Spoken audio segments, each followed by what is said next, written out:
मोक्षमार्गस्य नेतारं भेत्तारं कर्मभूभृतां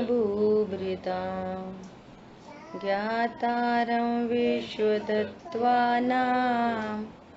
वन्दे तद्गुणलब्धये। तत्वार्थ सूत्र जी ग्रंथ सूत्र नंबर 22 पर अपनी चर्चा चल रही थी कल। यहाँ अवधि ज्ञान के स्वरूप को कहा जा रहा है।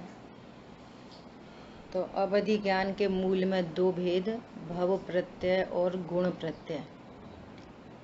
भव प्रत्यय किन जीवों को होता है कि जो जन्म से ही हो, उस गति में होता हो, ऐसे देव और नारकी जीवों को बिना किसी एफर्ट के वो अवधि ज्ञान होता है।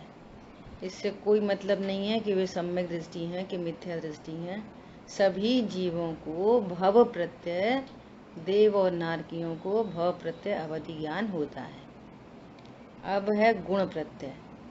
तो गुण प्रत्यय कहें या क्षयोपशम निमित्तक कहें, है ना, एक ही बात है कि गुण प्रत्यय मनुष्य और त्रियंच गति के जीवों को कदाचित कभी कभी हो सकता है ना। सब कोई होगा ऐसा नहीं, किन्हीं किन्हीं जीवों को गुण प्रत्यय अवधि ज्ञान पाया जाता है। तो गुण प्रत्यय जो अवधि ज्ञान है उसके मूल में 6 भेद कहे, अनुगामी, अननुगामी, वर्धमान, हीयमान, अवस्थित, अनवस्थित। ठीक है। अब ये जो 6 प्रकार के ज्ञान कहे, इनके भेद कहे, गुण प्रत्यय ज्ञान के भेद कहे, तो ये घटते बढ़ते रहते हैं। इससे रिलेटेड ये पूरी चर्चा हुई। अब यहाँ पर कह रहे हैं 4th पॉइंट में, पेज नंबर 75 पे सबसे लास्ट में कह रहे हैं जघन्य देशावधि, तो अवधि ज्ञान के दूसरे भेद, प्रतिपाती, अप्रतिपाती, देशावधि, परमावधि और सर्वावधि भेद भी होते हैं। तो अब कह रहे हैं कि देशावधि मतलब थोड़ा टुकड़ा, देश, जहाँ पर भी देश शब्द जैसे कहते हैं ना, भारत देश, तो पूरे विश्व का एक टुकड़ा। देश मतलब टुकड़ा, देश मतलब अल्प, है ना, ऐसा अर्थ होता है। तो देशावधि संयत तथा असंयत मनुष्यों को और त्रियंचों को होता है, देव नारकियों को नहीं होता। ये गुण प्रत्यय देशावधि जो अवधि ज्ञान है ये देव नारकियों को नहीं होता। उनको टुकड़ा काय को होगा, उनको तो होल लाइफ रहता है ना। और यहाँ पर अल्प ज्ञान प्रकट होता है कभी कभी, तो उसको बोलते हैं देशावधि, है ना।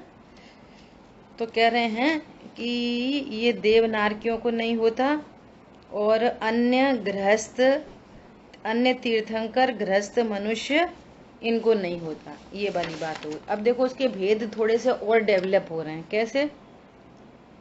जो देशावधि है ना, तो वो भी ऐसा हो जाएगा जो 6 प्रकार पहले बताए, तो 6 प्रकार का वो, और प्रतिपाती अप्रतिपाती अगर उसमें ऐड कर दें तो वो 8 प्रकार का हो गया। समझ लो बस ऐसे थोड़ा सा। फिर कह रहे हैं परमावधि, अनुगामी, अननुगामी, वर्धमान, अवस्थित, अनवस्थित और अप्रतिपाती होता है। ये क्या है? ये जो ज्ञान है दूसरे, ये अप्रतिपाती है। अर्थात प्रतिपाती मतलब जो गिरता नहीं। नीचे फुटनोट में दिया है 75 पेज पे कि अप्रतिपाती मतलब जो गिरता नहीं, और प्रतिपाती मतलब जो गिर जाता है, इसलिए उसको देशावधि कहते हैं। और इनको परमावधि कहते हैं क्योंकि ये गिरता नहीं, है ना। ऐसा शब्दों से समझना। अब देखो इसमें विशेष बात क्या आ रही है अवधि ज्ञान में। 6th पॉइंट में बहुत इंपॉर्टेंट बात आ रही है। क्या? अवधि ज्ञान रूपी पुद्गल तथा उस पुद्गल के संबंध वाले संसारी जीवों के विकारी भाव को प्रत्यक्ष जानता है। किसको जानता है? पुद्गल को जानता है। रूपी पदार्थों को जानने के काम आता है अवधि ज्ञान। अब जो अपने लक्ष्य को लिए हुए हैं, जो जीव जिनका लक्ष्य है वस्तु स्वरूप की प्राप्ति, जिनका लक्ष्य है सुखी होना, ऐसे जीवों को अवधि ज्ञान का अट्रैक्शन नहीं रहता। हो ओके, नहीं हो तो अरे भैया काय को हो गया, हम तो कितना रूपी को जानेंगे, तो भी टेंशन नहीं, होए तो भी टेंशन नहीं, और नहीं हो तो टेंशन नहीं। क्यों? वो जो हमारा पारमार्थिक प्रयोजन भूत कार्य है वो शुद्ध ज्ञान से सदता है, न अवधि ज्ञान से सदता, न मनपर्य ज्ञान से सदता, और न केवल ज्ञान से सदता। केवल ज्ञान तो प्रकट ही जब होता है जब सारा दुख मिट जाता है। सर्व कषाय का अभाव होने पर केवल ज्ञान प्रकट होता है। जब जानने की इच्छा भी खत्म हो जाती है तब केवल ज्ञान प्रकट होता है। पॉइंट समझ में आया? उससे दुख राग का है ना, और वो राग केवल ज्ञान होने से पहले ही मिट गया। तो शुद्ध ज्ञान ने तो पूरा काम पहले ही कर दिया और बाद में केवल ज्ञान प्रकट हो गया। पॉइंट समझ में आ रहा है सबको? बोलो, केवल ज्ञान हमारे क्या काम आता है? कि हमारा काम तो शुद्ध ज्ञान से हो रहा है। सो मनपर्य ज्ञान, अवधि ज्ञान और केवल ज्ञान का अट्रैक्शन मिट जाता है, क्योंकि वो तो स्वरूप के हमारा जो पारमार्थिक प्रयोजन है उसको साधने में ये तीनों ज्ञान काम नहीं आते। ठीक है? अब देखो, अब यहाँ पर आगे जो पॉइंट्स आ रहे हैं वो पॉइंट्स क्या क्या आ रहे हैं कि ये अवधि ज्ञान कितना जानता है। तो कितना जानता है? तो क्षेत्र अपेक्षा, द्रव्य अपेक्षा, क्षेत्र अपेक्षा, काल अपेक्षा, भाव अपेक्षा, इन 4 अपेक्षाओं से यहाँ पर अवधि ज्ञान का बता रहे हैं कि अवधि ज्ञान द्रव्य अपेक्षा से कितने को जान सकता है, कितनी संख्या के द्रव्यों को जानता है, कितनी दूर पास का जान सकता है। क्षेत्र अपेक्षा कितने टाइम फैक्टर से जान सकता है, कितने दिन पहले और कितने दिन बाद का जान सकता है। इस एंगल से यहाँ पर अवधि ज्ञान की चर्चा आ रही है। ठीक है? देखो 7th पॉइंट, द्रव्य अपेक्षा से जघन्य, जघन्य मतलब ये जो नाप है ना, नाप ये 3 प्रकार से करी जाती है, जघन्य, मध्यम और उत्कृष्ट।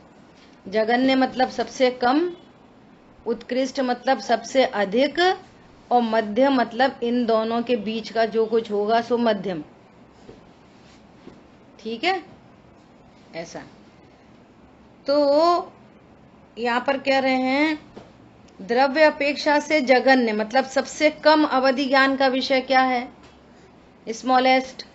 तो कह रहे हैं एक जीव के औदारिक शरीर संचय के लोकाकाश प्रदेश प्रमाण खंड करने पर उसके एक खंड तक का ज्ञान होता है।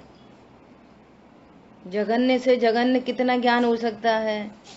तो कैसे एग्जाम्पल से बताया जा रहा है? बोलो। संख्या, द्रव्य का अर्थ होता है जहाँ द्रव्य की अपेक्षा लगी हो तो वहां पर लगाना संख्या, द्रव्य प्रमाणानुगम। ऐसे धवला जी में जीव स्थान की पहले खंड की चर्चा में द्रव्य प्रमाणानुगम मतलब संख्या। द्रव्य शब्द आए तो उसका अर्थ एक ये भी समझा जाता है संख्या, कितनी संख्या में जानता है। तो कह रहे हैं कि किसी जीव का, एक जीव का औदारिक शरीर है। औदारिक शरीर में बहुत सारे पुद्गल परमाणु हैं। अब उन पुद्गल परमाणुओं का डिवीजन किया जाए, कितने से डिवाइड करें उसको? तो कह रहे हैं लोकाकाश के जो प्रदेश है ना असंख्य, उनसे डिवाइड कर दिया जाए खंड करके, फिर उसका जो एक खंड होगा इतना शॉर्ट ज्ञान अवधि ज्ञान में होता, जघन्य, कम से कम इतना ज्ञान। समझ आ गई बात? औदादिक शरीर में जितने पुद्गल परमाणु हैं उन पुद्गल परमाणुओं को लोकाकाश के जितने प्रदेश हैं उससे डिवाइड किया जाए, तो जितनी यूनिट आएगी उसके एक खंड को अवधि ज्ञान कम से कम इतना जान सकता है, इतनी शॉर्ट संख्या को जान लेगा जो एक से भी बहुत कम होएगी। समझ आ रही बात? ज्यादा भी हो सकती है ऐसा। अब कह रहे हैं द्रव्य अपेक्षा से सर्वावधि ज्ञान का विषय है ना, जगन्य अवधि ज्ञान का विषय ये सर्वावधि ज्ञान का विषय कि सर्वावधि ज्ञान एक शुद्ध पुद्गल परमाणु को जान लेता है। मति शुद्ध ज्ञान का विषय एक शुद्ध पुद्गल परमाणु मति शुद्ध ज्ञान का विषय नहीं है, लेकिन अवधि ज्ञान के क्षयोपशम की इतनी पात्रता है कि वो एक शुद्ध पुद्गल परमाणु का ज्ञान उसे हो सकता है अवधि ज्ञान में। ठीक है। द्रव्य अपेक्षा से मध्यम अवधि ज्ञान का विषय तो जघन्य और उत्कृष्ट के बीच में जो कुछ होगा सो मध्यम, तो उसके बीच के द्रव्यों को के भेदों को जानता है। ये मध्यम अवधि ज्ञान हो गया द्रव्य अपेक्षा से। द्रव्य अपेक्षा से मतलब संख्या अपेक्षा से, हाउ मैनी, द्रव्य अपेक्षा है ना। अब देखो क्षेत्र अपेक्षा से, क्षेत्र अपेक्षा से जघन्य अवधि ज्ञान का विषय क्या है। अब ये टेक्निकल वर्ड आ रहा है, उत्सेदांगुल। ये उत्सेदांगुल क्या होता है? अब देखो उत्सेदांगुल क्षेत्र की, उत्सेदांगुल कितना क्षेत्र होता है? एक अंगुल कितना होता है? एक अंगुल का क्षेत्र। तो 8 जौ होते ना, जौ गेहूं का वो रहता है छिलका सहित, जो भी हो जौ समझ लेना। अब 8 जौ रखो पास पास पास पास, जो वो क्षेत्र आया तो उस क्षेत्र को क्या बोलते हैं? अंगुल। अंगुल क्षेत्र को नापने की इकाई है, एक यूनिट है। 8 जौ को रखो तो वो जितने क्षेत्र को घेरता है उसको क्या बोलते हैं? अंगुल। अब ये उत्सेदांगुल है ना, तो 8 जौ इंटू 8 जौ तो उत्सेदांगुल, और 8 इंटू 8 इंटू 8 तो ये घनांगुल। ऐसे ये पूरा गणित मान में पूरा ये विषय दिया हुआ है कि अंगुल किसे कहते हैं, उत्सेदांगुल किसे कहते हैं, घनांगुल किसे कहते हैं। ये पूरी चर्चा मिलेगी आपको। कहाँ पे मिलेगी? गणित मान में, है ना। उत्सेदांगुल को ही कह रहे हैं कि 8 जौ, व्यवहार अंगुल भी कह रहे हैं। चारों गतियों के जीवों के शरीर की ऊंचाई, देव के नगर एवं महल की, महल आदि, है ना, उत्सेदांगुल। अब ये समझना, अपन तो अभी इतना शॉर्ट में इतना समझ लो, हैं। तो क्या कह रहे हैं इसमें, क्या बोल रहे हैं? कितने क्षेत्र को जान सकता है? अब वो उत्सेदांगुल को भी का भी असंख्यातवा भाग, 8 जौ में जितना क्षेत्र घेरा, अब उसको डिवाइड करो असंख्यात से, असंख्यातवा भाग डिवाइड करो असंख्यात से, फिर जितनी यूनिट आए, जितना क्षेत्र आए, इतने शॉर्टेस्ट क्षेत्र को भी अवधि ज्ञान जान लेता है। बोलो कितना क्षेत्र आएगा? 8 जौ का जो क्षेत्र आया उसको असंख्यात से डिवाइड करो। मति शुद्ध ज्ञान का तो ये विषय ही नहीं है। 8 जौ में मान लिया, 8 जौ में 1 2 3 4 5 6 7 8, मान लिया सपोज 2-2.5 इंच आया, एक एग्जाम्पल। मेरे ख्याल से उसको भी पौन इंच कहा है, क्या कुछ ऐसा कहा है ना, मेरे को याद नहीं रहती ये चीजें। तो अब अपन एग्जाम्पल लेके चलो, 2 इंच मान के चलो। अब 2 इंच को आप असंख्या से डिवाइड करो तो कितना उसका माप आएगा? ये अलौकिक गणित मान है, अपने लौकिक गणित तो फेल हो जाएगा, लौकिक गणित तो फेल हो जाएगा। पहले असंख्यात ही हमारे ज्ञान का विषय नहीं बन रहा है ना। अब असंख्या से डिवाइड करो, 2 इंच को आप है ना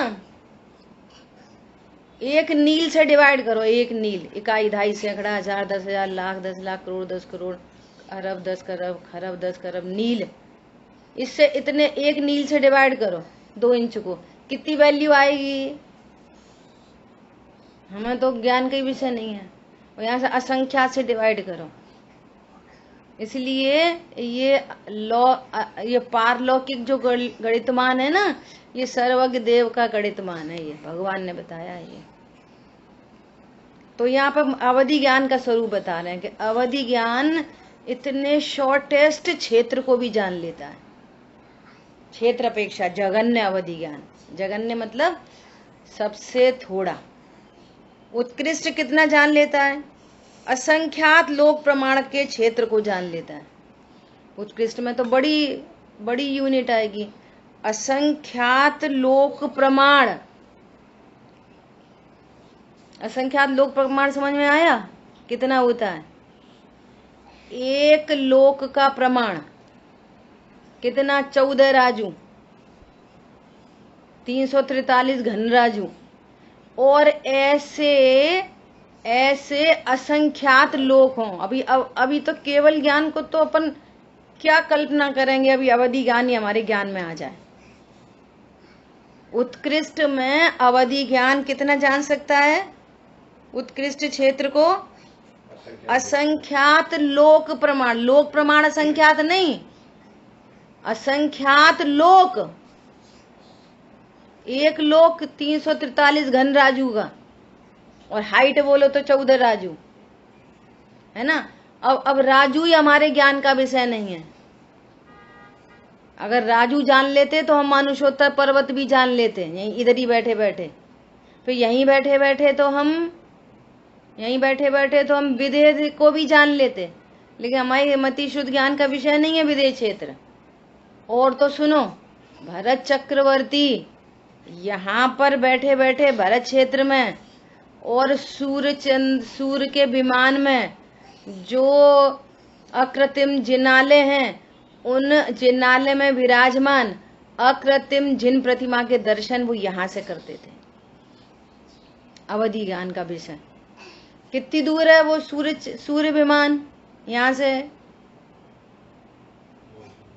बहुत दूर। मतलब कितने दूर? सुमेरु पर्वत कितनी ऊंचाई का है? 1 लाख योजन। 1 लाख योजन है 600 योजन। अरे क्या बात कर रहे हो, 600 योजन? सूर्य चंद्रमा की जो ऊंचाई है 590 योजन बताइए। हाँ 590 बोलो, 600 योजन कहाँ से आ गए? 590 योजन की दूरी और 590 into 6000 किलोमीटर। हाँ ऐसा बोलो, है ना। और 1 योजन मतलब कितने किलोमीटर?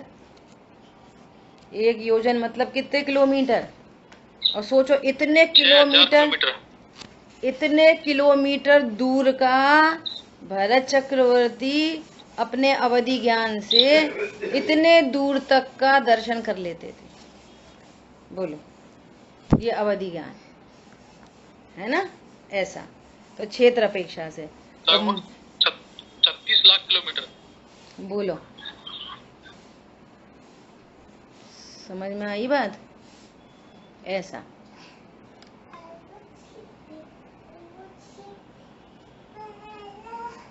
ये क्या हो गया?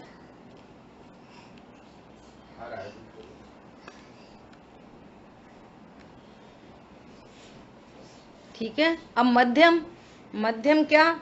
उत्कृष्ट और जघन्य के बीच में, उसको मध्यम क्षेत्र अपेक्षा मध्यम अवधि ज्ञान, जो भी यूनिट आए वो समझ लेना। मध्यम जघन्य और उत्कृष्ट के बीच के क्षेत्र भेदों को जानता है। अब काल अपेक्षा, अब देखो काल अपेक्षा कितना, अपन कह रहे 1 सेकंड, नैनो सेकंड और छोटी सेकंड। अब देखो अवधि ज्ञान जघन्य, कितने जघन्य काल को जान लेता है। अब कह रहे हैं आवली। अब एक आवली क्या होती है? एक आवली में ही असंख्य समय होते हैं। समय, एक आंख झपकने में कितने समय हो जाते हैं? असंख्य समय। एक आंख झपकाने में, असंख्यात, है ना। असंख्यात। और एक आवली, अब एक आवली तो फिर उस एंगल से असंख्य समय से बहुत बड़ी यूनिट हो गई, लेकिन बात कर रहे हैं जगन्य की, तो एक आवली के असंख्यात। अब एक आवली को फिर असंख्या से डिवाइड करो, मतलब काल अपेक्षा भी इतने शॉर्टेस्ट। अभी एक समय पहले का जो काल बीता तो वो उनके ज्ञान का विषय बन जाती है अवधि ज्ञान में। ठीक है। आवली के असंख्यात भाग प्रमाण भूत और भविष्य को जान। अभी एक समय के बाद क्या होने वाला है वो उनके ज्ञान में विषय बन, सिर्फ इतनी शॉर्टेस्ट यूनिट का भी ज्ञान अवधि ज्ञान में हो जाता है। बोलो ठीक है। ऐसे काल अपेक्षा से उत्कृष्ट अवधि ज्ञान का विषय असंख्यात लोक प्रमाण अतीत और अनागत काल को जानता है। भूतकाल में असंख्यात लोक प्रमाण, इतना काल बीत गया हो, असंख्यात लोक प्रमाण इतने पूर्व का जान लेता है और इतना भविष्य का जान लेगा। बोलो ऐसा अवधि ज्ञान है। और मध्यम इन दोनों के बीच का। ठीक है। अभी काल अपेक्षा से मध्यम हो गया। भाव अपेक्षा से अवधि ज्ञान का विषय पहले द्रव्य प्रमाण निरूपण किए गए द्रव्यों की शक्ति को जानता है। भाव में मतलब, भाव अपेक्षा मतलब शक्ति का जानना। ठीक है। अब देखो आगे है ना, छायोपशम ज्ञान की बहुत सुंदर चर्चा आ रही है। और यहाँ पे जो अवधि ज्ञान को, गुण प्रत्यय अवधि ज्ञान को जो क्षयोपशम निमित्त कहा है, उसका भाव भी यहाँ बता रहे हैं बहुत सुंदर।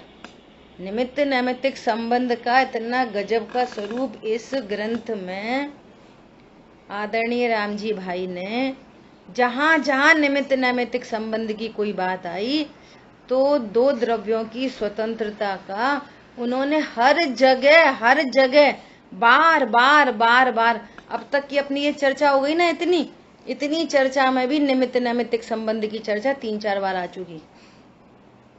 22 सूत्रों के अंदर 3-4 बार निमित्त नैमित्तिक संबंध की चर्चा आ चुकी, और बार बार करेंगे, बार बार, क्योंकि जीवों को इन्हीं में बार बार भ्रम है।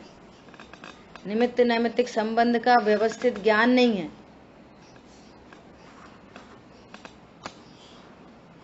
आज ही सुमन जी भाईसा के प्रवचन में आ रहा कि एक बालक ने एक पिता ने अपने बालक से कहा, अब उसके 4-5 बच्चे, अब मेरे को तो ऐसा थोड़ा मिसिंग हो रहा है कि शायद भरत चक्रवर्ती के पुत्रों की ही बात है या किसकी बात है, मेरे को थोड़ा मिस हो रहा है, अपन तो एग्जाम्पल समझो। तो उन्होंने ये बोला कि तुम जो 4-5 पुत्र हैं, अगर वे सबके सब दीक्षा ले रहे तो नो प्रॉब्लम, परंतु तुम दीक्षा मत लो, मुझे तुमसे बहुत प्रेम है, मैं तुम्हारे बिना नहीं रह पाऊंगा, मैं मर जाऊंगा। रामचंद्र जी का है, लक्ष्मण के मरने का। नहीं, लक्ष्मण जी का नहीं, उसी का, कोई और का। तो सुनो, तो क्या हुआ कि फिर उस और जो ये कह रहा है ना कि मैं तुम्हारे बिना जी नहीं पाऊंगा, मैं मर जाऊंगा, तुमने दीक्षा ली, वो स्वयं सम्यक दृष्टि है। बोलो। अब उस बालक ने दीक्षा नहीं ली, सुन लेना, आज के स्वाध्याय में ये प्रकरण आया, और उस बालक ने दीक्षा नहीं ली। अब जिन्हें निमित्त नैमित्तिक संबंध का ज्ञान नहीं, तो वो क्या कहेंगे कि इसने दीक्षा क्यों नहीं ली? अपने पिताजी के चक्कर में, अपने दादाजी के चक्कर में। यहाँ कह रहे हैं निमित्त नैमित्तिक संबंध कैसा है, उसको दीक्षा नहीं लेना उसकी योग्यता, और पिताजी का ऐसा बोलना उनकी योग्यता, दोनों की योग्यता न्यारी है। वो घनिष्ठ निमित्त नैमित्तिक संबंध है। और हम निमित्त नैमित्तिक संबंध को जानते नहीं, हम तुरंत एक द्रव्य के परिणमन में दूसरे द्रव्य को आरोपित कर देते हैं तुरंत। उनकी वजह से ये हो गया, इनकी वजह से ये हो गया। वो तो बच्चा का तो बहुत भाव था, पर उनकी वजह से नहीं हुआ। और जहाँ हो गया वहां तो भैया हमने समझाया, हमने अपने पुत्र को समझाया, हमने अपने बच्चे को समझाया, बेटा तुम ऐसा करो, ऐसा करो, ऐसा करो। आज का उनका प्रवचन जो सुबह अपनी क्लास हुई थी ना, पन्नी पन्नी पन्नी, और पूरी उसको अपन ने वो उस गाथा के एंगल से स्फटिक मणि का दृष्टांत चल रहा है ना, तो वहां पर अपन ने पन्नी से के एग्जाम्पल से पूरी बात समझी, और उसी को अगर आप हूबहू लगा लोगे उनके उस प्रवचन को, तो पन्नी की जगह पर योग्यता योग्यता योग्यता योग्यता लगा लो, सेम टू सेम आपको स्वरूप मिलेगा। यहाँ पे क्या कह रहे भैया, होने योग्य पन्नी है, होने योग्य पन्नी है, वहां उसको योग्यता रख दो वहां पे। तो पूरा ऐसा लग रहा था कि जो सुबह की गाथाएं जो पढ़ी थी, इन्हीं गाथाओं पे प्रवचन कर रहे हैं ये। बात तो एक ही है, इधर से समझो, इधर से समझो, इधर से समझो, इधर से समझो, हरी बात ख्याल में। देखो 8th पॉइंट में क्या कह रहे हैं, कर्म का क्षयोपशम निमित्त मात्र है। कर्म का क्षयोपशम क्या है? निमित्त मात्र है। ये भाषा है, व्यवहार के कथन ऐसे ही होते हैं, और गुण प्रत्यय का नाम ही धर दिया, क्या? क्षयोपशम निमित्तक। ठीक है, अर्थात जीव अपने पुरुषार्थ से, अब पुरुषार्थ शब्द बोल दो तो टेंशन है, जो स्वरूप सही नहीं समझते ना, उनको हर बात में परेशानी है। देखो आगे की लाइन क्या कह रहे हैं, अर्थात जीव अपने पुरुषार्थ से अपने ज्ञान की विशुद्ध अवधि ज्ञान पर्याय को प्रकट करता है, उसमें स्वयं ही कारण है। अब पुरुषार्थ से क्या मतलब है, बोलो कौन बताएगा? जीव अपने पुरुषार्थ से अवधि ज्ञान को प्रकट करता है, उसका स्वयं ही कारण है। तो यहाँ पुरुषार्थ से मतलब कोई कर्ता बुद्धि नहीं कि हम अपनी पुरुषार्थ से, फिर पुरुषार्थ शब्द क्यों लिखा? अरे भैया कोई भी पर्याय हो वो पुरुषार्थ पूर्वक ही उत्पन्न होती है। अरे राग भी पुरुषार्थ से होता है, चोरी का भाव भी पुरुषार्थ से होता है, क्षमा का भाव भी पुरुषार्थ से होता है, मति ज्ञान भी पुरुषार्थ से, एनी पर्याय उत्पन्न होती है विद पुरुषार्थ। 5 समवाय में पुरुषार्थ समवाय है कि नहीं? पुरुषार्थ समवाय भी है और निमित्त समवाय भी है, कालब्धि भी है, होनार भी है, बोलो स्वभाव समवाय भी है, कालब्धि है। 5 समवाय होते हैं, एक कार्य के होने में 5 समवाय उपस्थित होते हैं, हर कार्य के होने में 5 समवाय लागू पड़ते हैं। तो कोई भी कार्य होता है वो पुरुषार्थ पूर्वक ही होता है, और वो पुरुषार्थ मतलब योग्यता। हाँ, योग्यता जो 5 समवाय में कोई दूसरे समवाय का नाम है। जो भी योग्यता उत्पन्न हुई विद पुरुषार्थ, विद निमित्त, और उस योग्यता के होने की कालब्धि, और ये उसका स्वभाव होना चाहिए। 5 समवाय लागू पड़ते हैं प्रत्येक कार्य में। तो किसी अपेक्षा से कहा। अब यहाँ पुरुषार्थ का मतलब ये, मैं पुरुषार्थ कर लूंगा और मैं अवधि ज्ञान लेकर ही रहूंगा, हे भगवान मुझे अवधि ज्ञान हो जाए, ऐसे नहीं होता। पुरुषार्थ का मतलब यहाँ पर क्या है कि क्षयोपशम की नास्ति की है कि कोई कर्म अवधि ज्ञान नहीं उत्पन्न कराता। सो कर्म की नास्ति करने के लिए जीव के पुरुषार्थ से होती है, जीव की पर्याय है, जीव स्वयं करता है, ये अपेक्षा है। क्या समझ में आया? अन्य द्रव्यों की नास्ति करने के लिए देखो कैसा स्यादवाद है। कोई ऐसा समझे कि मुझे जिनवाणी से ज्ञान होता है, कोई ऐसा बोले मुझे गुरु से ज्ञान होता है, हालांकि अपनी बहुत चर्चा निकल गई है पीछे। जिनवाणी से ज्ञान होता है, गुरु से ज्ञान, कोई पढ़ाएगा तभी तो ज्ञान होएगा। ये निमित्ताधीन दृष्टि है। अभी भी अपन ऐसे ही एक दूसरे पर व्यवहार करते हैं। गुरु प्रकाश, लाइट होगी तभी तो जान पाएंगे, प्रकाश के बिना कैसे ज्ञान होएगा? तो इन सब की ऐसे अनंत पर पदार्थों की नास्ती करने के लिए बोलते हैं भैया कर्म के क्षयोपशम के अनुसार ज्ञान होता है।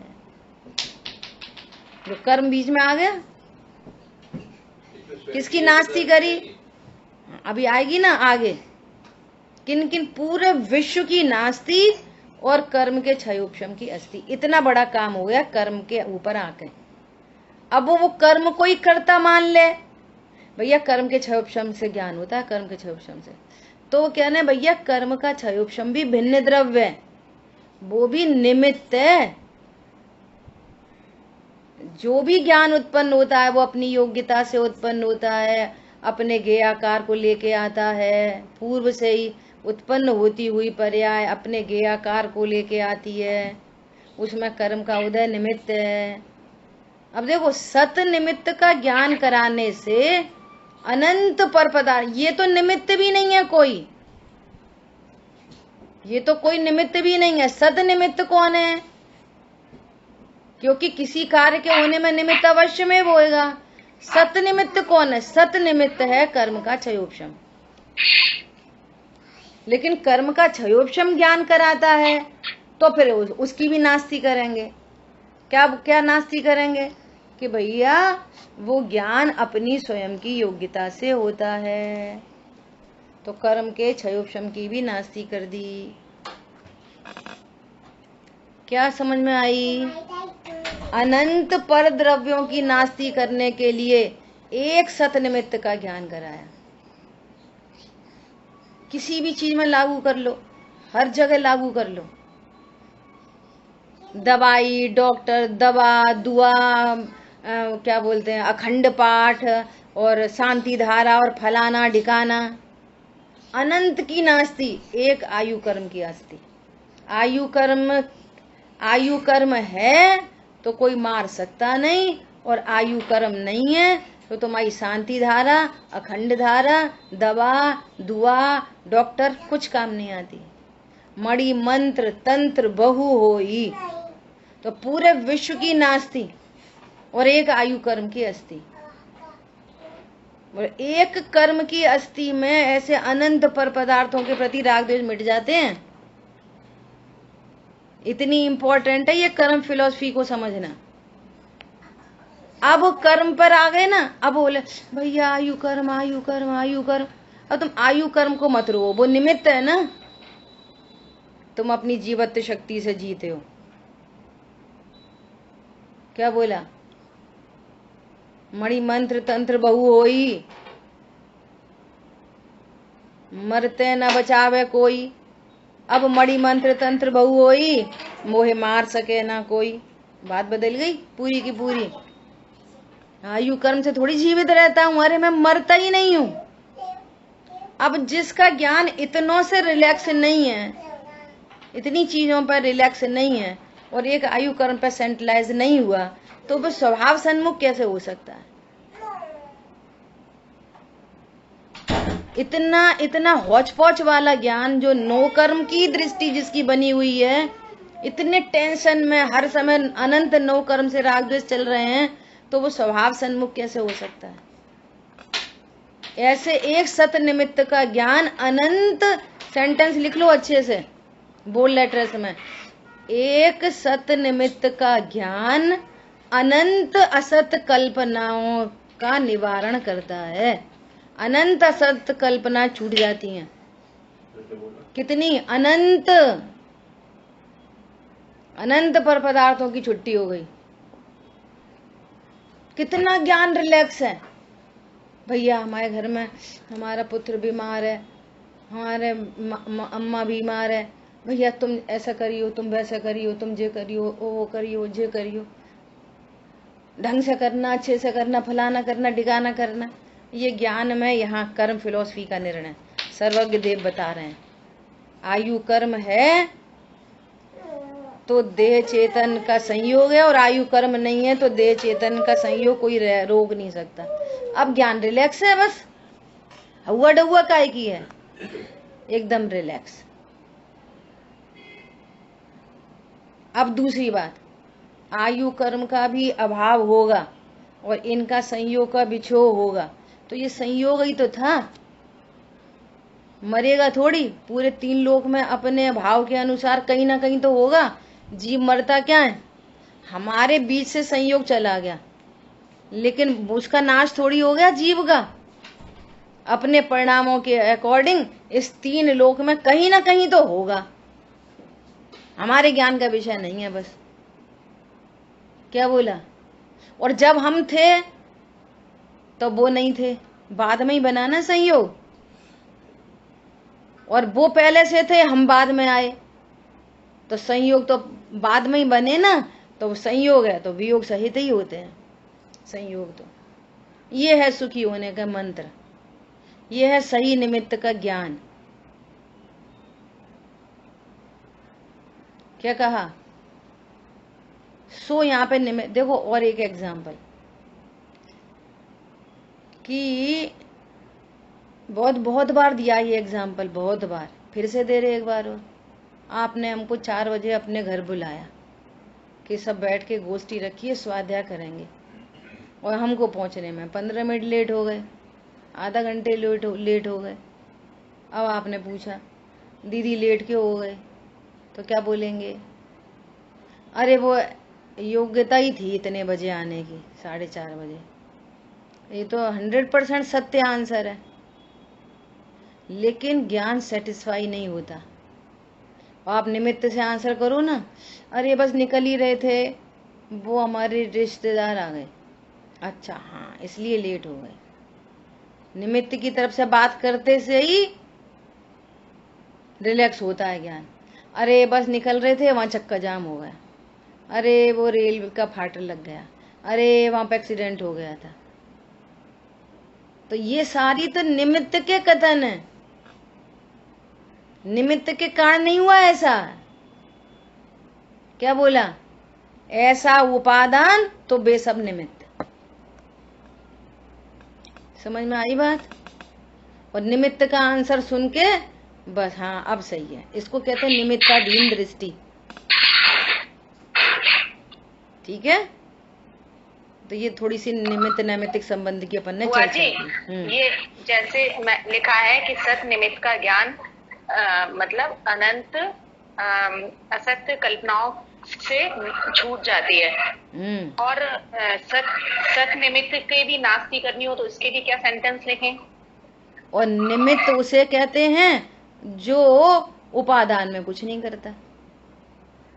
अच्छा। निमित्त तो निमित्त शब्द सुनते से ही इसकी उपस्थिति है, ये करता कुछ नहीं है।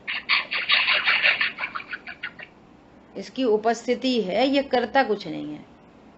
और निमित्त की परिभाषा लिख लो, जिसके बिना भी नहीं और जिससे भी नहीं। जिसके बिना भी कार्य नहीं होता और जिससे कार्य नहीं होता, ये निमित्त की परिभाषा है। और बहुत अच्छा एग्जाम्पल है कि आपने एक गमले में 4 बीज डाले और उसमें से 3 उग आए और 1 नहीं उगा, तो बोलो वहीं पर केयर टेकर, वहां घास पानी हवा सब एक जैसी है। तो मिट्टी ने बीज को उगाया है, हमने लगाए बीज, हमने लगाए, तो तुमने तो 4 लगाए थे, 3 क्यों उगे? 4 उगने चाहिए थे, हमने लगाए। गमला एक ही है, मिट्टी एक ही है, तो मिट्टी से थोड़ी बीज उगता है। तो ये वाली बात किसी ने सुन ली, एकांती मिथ्या दृष्टि ने। तो जीव तो अपनी योग्यता से उगता है, कोई मिट्टी से थोड़ी उगता है। तो उसने बीज को ऐसे पत्थर पे रख दिए तो बीज उग जाएंगे। क्यों? आप तो कह रहे थे मिट्टी से नहीं उगते। ऐसे वो निमित्त का स्वरूप नहीं समझता है ना, तो ऐसे अर्थ निकलते हैं कि भैया मिट्टी के बिना भी नहीं और मिट्टी से भी नहीं, अपनी योग्यता से बीज उगता है और उस समय मिट्टी वहां पर निमित्त रूप से अवश्य उपस्थित होती है। किसी जीव का भाव जरूर उपस्थित होता है कि चलो भैया गमले में बीज डालें, ऐसा निमित्त नैमित्तिक संबंध है। ठीक है, क्लियर? देखो क्या बोल रहे हैं, कर्म का क्षयोपशम निमित्त मात्र है, अर्थात जीव अपने पुरुषार्थ से अपने ज्ञान की विशुद्ध अवधि ज्ञान पर्याय को प्रकट करता है, उसमें स्वयं ही कारण है। जो जिसकी पर्याय होती है उसको उसी का कहते हैं। यह परिणमति स कर्ता, लेकिन फेर फार का कर्ता नहीं होता। क्या बोला, जो परिणमन कर रहा है उसको कर्ता कहेंगे, लेकिन वो फेर फार कर ले, अदल बदल कर दे, ऐसा कभी नहीं हो सकता, कभी नहीं हो सकता। दुनिया में ऐसे बहुत सारे सेंटेंस चलते हैं, अगर उनका अर्थ पता चल जाए ना पारमार्थिक, तो बस आनंद ही आनंद है, कोई नहीं दुखी कर सकता। लोग में बोलते हैं ना एक्सेप्ट एज इट इज, वो यही तो करना हो, करना क्या है, एक्सेप्ट एज इट इज, जो हो रहा है उसको स्वीकार कर लो एज इट इज, बात खत्म हो गई। किंतु परंतु रहेंगे ही नहीं, जब किंतु परंतु नहीं होंगे तो राग द्वेष नहीं होंगे, राग द्वेष नहीं होंगे कर्म नहीं बंधेंगे, कर्म नहीं बंधेंगे संसार परिभ्रमण नहीं होएगा। अब वे तो बिना द्रव्य गुण पर्याय के बोलते हैं ऐसा कुछ भी, उन्हें तो ये पता नहीं कि पर्याय है, होने योग्य है, इसमें कर्म आदि निमित्त हैं, पन्नी लगी है, स्फटिक मणि शुद्ध है, ये तो पता नहीं, वे तो ऐसे ही एक बोलते हैं। और फिर चतुराई कि हम अपनी तरफ से क्या बोलेंगे, हमारी इधर की तरफ से क्या बात होगी, अपने लिए बोलेंगे हम भैया जैसा करते हैं वैसा करते हैं, हमको एज इट इज स्वीकार कर लो। तो अपने बारे तो बोलेंगे कि भैया तुम भी सबको एज इट इज स्वीकार कर लो, सो नहीं करेंगे। और यहाँ वस्तु स्वरूप जानेंगे ना तो एक रूपता होगी सबके बारे में, सबके बारे में क्या होगी, एक रूपता, भेद नहीं डालेंगे। अच्छा वो तो हमें स्वीकार नहीं करते, तो भैया जिसको सुखी होना है वो स्वीकार करना सीख जाए। सुखी किसको होना है, उनको तो सुखी होना नहीं है, तो उनकी वो जाने, सुखी होने का प्रोग्रामिंग हम कर रहे हैं तो हम करेंगे ये काम। और फिर यदि विकल्प कुछ आवे तो भी, फिर भी कोई विकल्प आ जाए तो संबोधन समता में हो, आ गए तो आ गया भैया, लेकिन फिर वही तैयारी, एक्सेप्ट एज इट इज, काम खत्म। समझ आ गई बात? गजब की बातें हैं ये बहुत। बुआ जी ये जो इसमें स्वयं ही कारण लिखा है, ये यही बात जो आप बोल रहे थे ना कि कर्मों का क्षयोक्षम की जो नास्ती करनी है और उपादान शक्ति से कारण, यही बात है ना? बहुत बढ़िया, बहुत बढ़िया, यही पॉइंट है।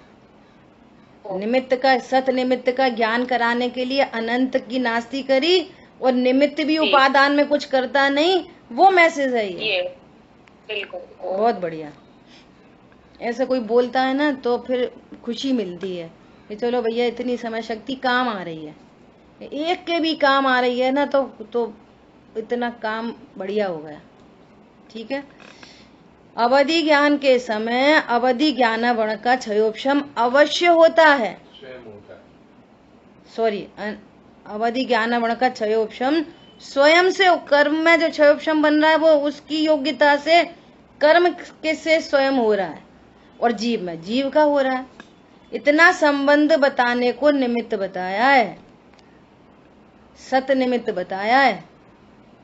ठीक है, कर्म की उस समय की स्थिति कर्म के अपने कारण से क्षयोपशम रूप होती है, इतना निमित्त नैमित्तिक संबंध है, यह यहाँ बताया है।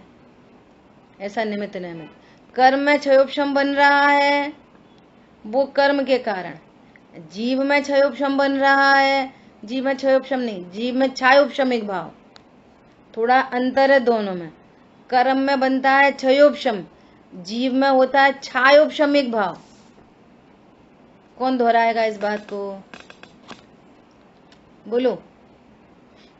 कर्म में होता है क्षयोपशम और जीव में क्षयोपशमिक भाव होता है।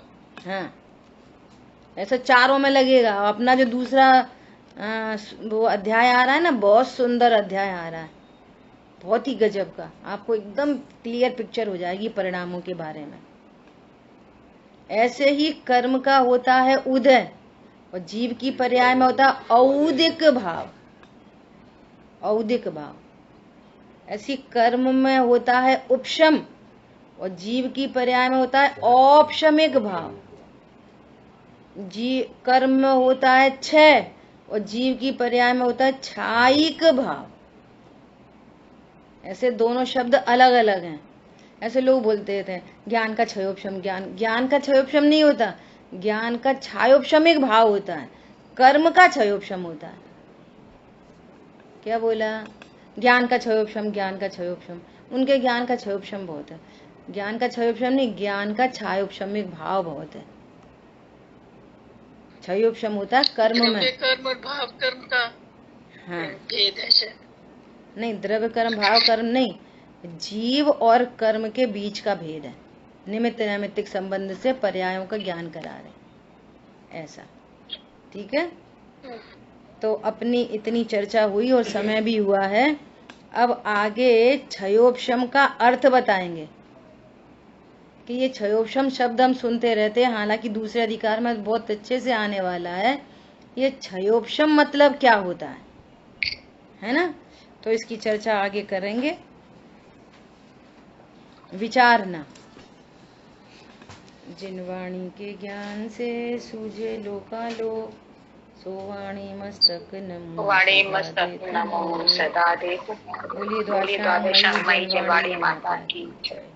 जय जिनेन्द्र। जय जिनेन्द्र। जय जिनेन्द्र।